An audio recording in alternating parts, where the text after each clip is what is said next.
Exploring the Dark Zone as a PvE player can be pretty daunting, especially if you just want to go in to get the Dark Zone exclusive content and you don't really want to get involved in the PvP fight, but people just won't leave you alone. Transmission range limited. Yeah, fuck these Proximity cartoons, oh my coverage god, only. bro. Go back to your server, what you come from, oh shit, man, oh, I'm gonna run to this kid, bro. Sometimes you come across people of lesser intelligence in the Dark Zone, and while insulting them may be your first instinctual response, it's not always the best one. I find that opening up a dialogue with them is much better. As you can see, I open up about 100 rounds of dialogue with these guys. Easy. Easy. Easy 1v2. Easy 1v2. Look at that shit, that's insane. In the hallway, that's crazy. Damn. Didn't realize the checkpoint went this far, that's crazy. Damn, that's That's insane. crazy. Sometimes you get backrogued in the checkpoint. And sometimes you get backrogued in the checkpoint. And you know what? Sometimes there's a backrogue in the checkpoint.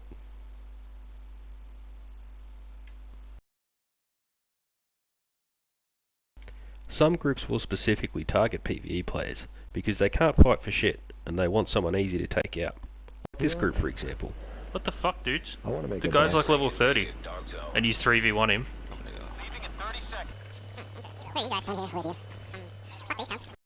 Fair enough, he rogued up, but clearly he's a level 30 just trying to work out the game mechanics. And while these guys didn't care, it ends up costing them.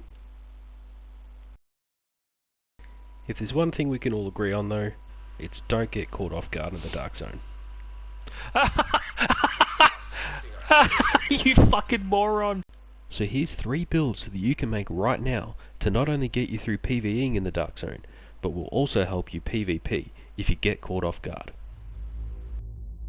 Our first build is the Lady Death Pulse Resistance build.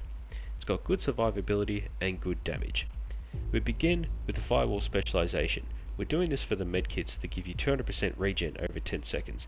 That means if you get caught off guard, you can pop a medkit and get the hell out of there while regenning your armor and avoid a fight altogether if you don't want to be in one. Our primary weapon is a Lady Death Exotic SMG. It comes with the Breathe Free talent, which means as you run around, you gain stacks which gives you 75% additional amplified damage to each bullet. You also get 20% movement speed when you kill a target for 10 seconds. That means any NPC or player you kill gives you enough movement speed that you can sprint and get the hell out of there. Our mask is going to be the Jarl brand mask. This, paired with the Jarl knee pads and with the Ninja bike, allows us the third brand set bonuses for the Jarl brand. This gives us the pulse resistance and the weapon damage. We have an armor core on this one, armor regen, crit chance, and a pulse resistance mod to get that 100% pulse resistance. Ideally, instead of armor regen, I'd have crit damage, but this is the best that I had at the time, unfortunately. The chest piece on this one is going to be the Sokolov chest piece. With the Ninja bike, we get SMG damage and crit damage. It's all rolled to reds with crit chance, crit damage, and a crit damage mod. And we've got the Unbreakable talent, which remembering will be 50% in PvP. Our holster is the Picaros brand holster. We've all seen that. This one's rolled with crit damage. As previously mentioned, the knee pads are the Jarl knee pads to unlock all those bonuses with the crit chance and crit damage. We've got contractors rolled with armor and crit damage. Those will give us a bit of weapon handling too, and we get that multiplicative damage to armor. And to bring it all together, of course, the Ninja bike backpack. Our secondary weapon is going to be the SIG MPX. This one's got damage to target out of cover, and we've rolled Optimist as the talent onto this one, with the crit chance, rounds, crit chance, and crit damage mods.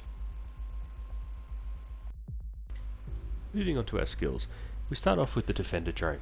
This is going to give us some damage reduction and survivability against both the landmarks and NPCs, and players who decide to try and get us in the back. We've also got the decoy. If we see those players coming, we can drop the decoy and with our pulse resistance get the hell out of there before they even know where we went. Going over to our damage, we're starting off with our primary Lady Death, 30k PvP damage, 59 chance and 137 crit damage. Our secondary is hitting 38k PvP damage. Both are hitting 8% damage to armor, and we're sitting at a nice 1.75 with our armor. As you can see, we've also got that 100% pulse resistance, so that's confirmed that, and we're good to go. Moving over to the range, we got pretty good damage on both the Lady Death and the Sick MPX, so we can sit pretty comfortably knowing that we can defend ourselves with some decent damage and some decent survivability on this build. But for now, let's move over to the next build. Our next build is our Armoured Shotgun build. Sitting at 2.1 million armour, we go the Technician specialisation for Link Laser Pointer, which we're throwing onto the custom MCS. This is probably the most powerful shotgun in the game. We've got the Flatline talent on this, which the Link Laser Pointer is going to activate. We've also got Rate of Fire and Crit Chance mods with the Link Laser Pointer on this gun, sitting at a nice 1.5 million on the damage. Our mask is going to be the Chill Out Seasonal Mask, which can be obtained from the Loot Goblin once a year around Christmas time. It gives us armour, health, armour core, and we've got 3 Crit Chance mods rolled onto this one. With our vest, we've gone the named 0F's Badger Tough vest for the shotgun damage and total armour. We've got an armour core, crit damage, crit chance, and a crit damage mod. Remembering Perfectly Unbreakable is only 55% armour on break in PvP. We've got the Picara's holster as our holster. We all know this one, it's rolled with crit damage on it. Our next piece is going to be the Hunter's Fury knee pads. This is going to give us shotgun damage and SMG damage, which is going to benefit our secondary weapon. We've got an armour core with crit damage rolled on this one. Our next piece is the Contractor's gloves, rolled with armour, that multiplicative damage to armour, and crit chance on this. And of course, finishing it up is the Ninja Bike backpack with a crit damage mod.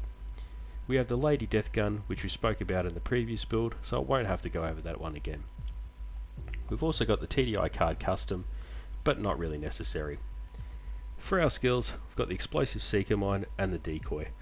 I like the Explosive Seeker Mine, I've been through it in previous builds. If you want to look back on some of those builds, you can see why I really like it. Checking out the damage stats, we're doing pretty decent with it. 576 to the body, 759 to the head. Not too shabby. This is pretty good for survivability, and it's going to help you get through PvE, and also for those of us who aren't really great with shotguns, it's going to give you a bit more survivability while using a shotgun build as well. Our third and final build is going to be an assault rifle build. We started off with the Survivalist specialisation, which gives you the team medkits, meaning that when you pop a medkit, your teammates get that medkit as well. It's really good paired with the other two builds in a team to really complement each other. Our primary weapon is going to be the FAMAS with Optimist, with the mods crit chance, crit damage, and plus 20 rounds.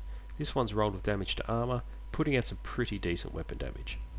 Our mask is going to be an all reds Walker and Harris. Weapon damage, crit chance, crit damage, and a crit chance mod. Our chest piece is the Fenris brand chest piece, obviously to complement the assault rifles. We've also got some reload speed, we've got an armor core on this one with crit chance, crit damage, and a crit damage mod. We've also got the Unbreakable talent on this one for some survivability. Again, the Picara holster with crit damage, I won't go over that again. Our knee pads are going to be Heartbreaker with weapon damage and crit damage. The Heartbreaker is also going to provide more assault rifle damage for both guns. We've got the Contractor's gloves again rolled with crit chance, and of course the Ninja Bike backpack. Our secondary gun's going to be the Kingbreaker. This one's got damage to target out of cover, and of course we've got that perfect flatline with the crit chance, rounds, crit chance, and crit chance mods. We've also got the flame grenades on this one, so if you get stuck in a pinch you can throw those out and stop people pushing up. With our mods we've gone with the Scanner Pulse. This helps the team and it also helps proc your flatline talent on your Kingbreaker. We've also gone with the Riot Foam because screw it, if you're forced into a fight you may as well make them stand still so you can kill them. Moving over to our damage stats on the FAMAS, 44, 50, 110. On the Kingbreaker, 58, 55, 105 for damage, crit chance and damage respectively. On the armour, we're sitting at a true 1.6 million, so that's not too bad for our survivability, and will keep us in the fight long enough to help our mates out. Our damage on this build with both guns is pretty decent, and it's going to be enough that you can get through your landmarks of course, and also put up a pretty decent fight when it comes to some player trying to gank you and your friends to steal that precious exotic you've been farming for hours for. Fuck that guy.